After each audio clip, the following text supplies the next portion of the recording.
Na-discover kong magkamukha kami ni Vice, matagal na. Wala pa akong tattoo, pero number one fan talaga ako ni Vice. Feeling ko artista at lahat. Nagpapapicture, mga lalaki, humingi ng number. Giniginig naman ako, di ba? Voice yun, di ba? Para sa akin, it's a dream come true talaga. Ano bang nakita kong similarity o pagkakapareho namin ng kalok-alike ko? Honestly, wala. Walang nakaligtas, lahat gayang-gaya niya, lahat ng anggulo ko, kuhang-kuha niya, nakakaloka. Kaya happy ako sa kanya at sana manalo siya rito. At ang masasabi ko lang, ang kalok-alike kong si Vice Ganda ay napakaganda. All the way from Lapu-Lapu City, Cebu, Jay Failanga, a.k.a. Vice Ganda.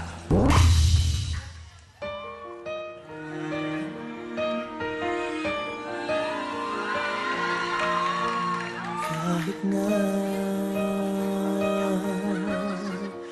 nagmumukhang tanga, kahit nga sinasaktan ako, umiiyak ako dahil sa'yo, heto pa rin ako. Halos baliw sa'yo.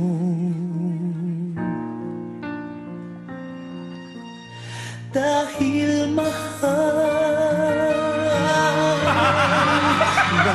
na mahal kita.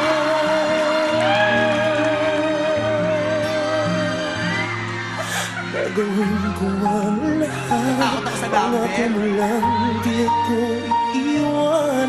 Dahil mahal. Parang mali yung uniform.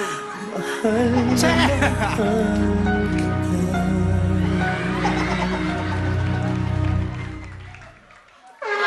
Vice Ganda! My outfit, Maganda yung outfit. Thank How you. does it feel, girl, na makita man mag-perform ng inyong kaloka-like? Kung alam ko na nag-black ka Magtabi sana. nga kayo. Ay, pares pa naman kayo naka-black. Palit ka ng palit ng costume ngayon. Ano? Nagkatakpo pa rin ba tayo nakaitim? Tsaka maraming salamat dahil kinabahan ako dun sa uniform na suot ng kumartner mo.